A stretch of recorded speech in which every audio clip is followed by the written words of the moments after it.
राज्यसेवा नागरी पूर्व परीक्षा 2024 आयोगाचं आलं नवीन प्रसिद्धीपत्रक।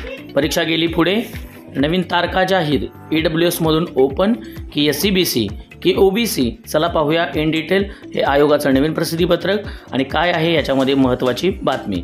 पण तत्पूर्वी तुम्ही जर आपल्या चॅनलवरती नवीन असाल तर प्लीज आपल्या चॅनलला लाईक, शेअर आणि सबस्क्राईब करा। KBS MPSC UPSC अकॅडमी या चॅनलला आणि नवनवीन अपडेटसाठी नोटिफिकेशन बेलला क्लिक करा।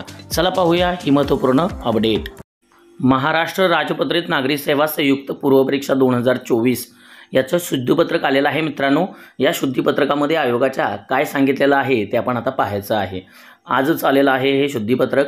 याच्यामध्ये ज्या उमेदवारांनी आर्थिकदृष्ट्या दुर्बल घटक म्हणजे EWS किंवा ओपनमधून फॉर्म भरलेला होता राज्यसेवेचा, त्यांच्यासाठी आनंदाची बातमी आहे, कारण त्यांच्यासाठी तुम्हाला त्यांनी संधी उपलब्ध करून दिलेली आहे विकल्प सादर करण्याची। जर तुम्ही SCBC म्हणजेच सामाजिक व शैक्षणिक मागासवर्गातील असाल तर तुम्हाला, किंवा तुम्ही OBC मध्ये तुमचा आता कुणबीचा प्रमाणपत्र जर निघाला असेल तर OBC मधून तुम्हाला अर्ज सादर करता येईल।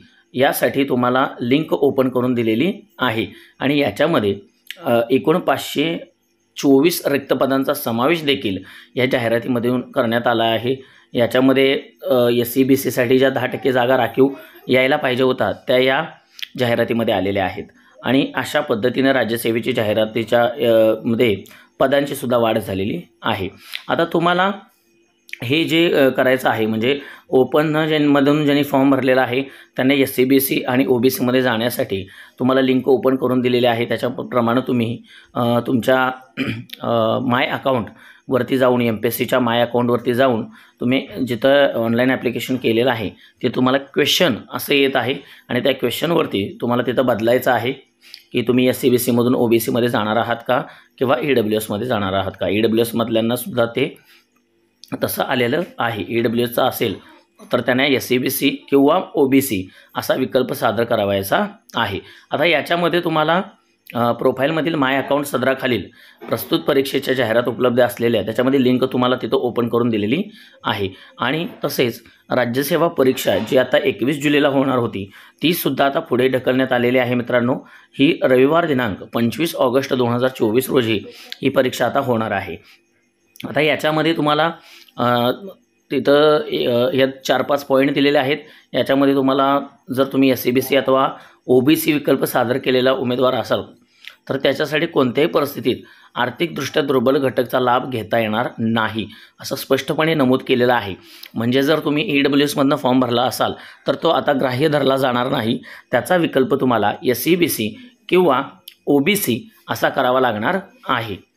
आणि याच्यामध्ये आता सामाजिक व शैक्षणिकदृष्ट्या मागासवर्गाचे SCBC अथवा इतर मागासवर्गाचे म्हणजे OBC जात प्रमाणपत्र मिळाले आहे अशा आर्थिकदृष्ट्या दुर्बल घटकातून दावा केलेल्या उमेदवारांनी सामाजिक व शैक्षणिक मागासवर्ग SCBC अथवा मागासवर्गाचा इतर मागासवर्ग म्हणजेच OBC चा विकल्प सादर न केल्यास सदर उमेदवाराचा आर्थिकदृष्ट्या दुर्बल घटकातील दावा ग्राह्य धरण्यात येणार नाही। तसेच सदर दावा बदलण्याची विनंती भरती प्रक्रियेदरम्यान कोणत्याही टप्प्यावर मान्य करता येणार नाही। त्यामुळं तुम्हाला जर बदल करायचा असेल तर आत्ताच करायचा आहे। मग यासाठी त्यांनी तारीख दिलेली आहे 15 जुलै 2024 पासून ते 14 ऑगस्ट 2024 पर्यंत तुम्ही याच्यामध्ये बदल करू शकता मित्रांनो।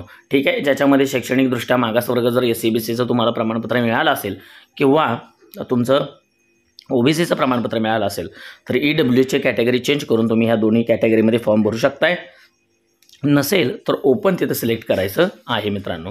ठीक आहे, या पद्धतीचं हे नोटिफिकेशन आहे। त्वरित तुम्ही तुमच्या प्रोफाईलवरती जाऊन या अपडेट करा आणि व्हिडिओ आवडला असेल तर चॅनलला लाईक, शेअर आणि सबस्क्राईब करायला विसरू नका। धन्यवाद।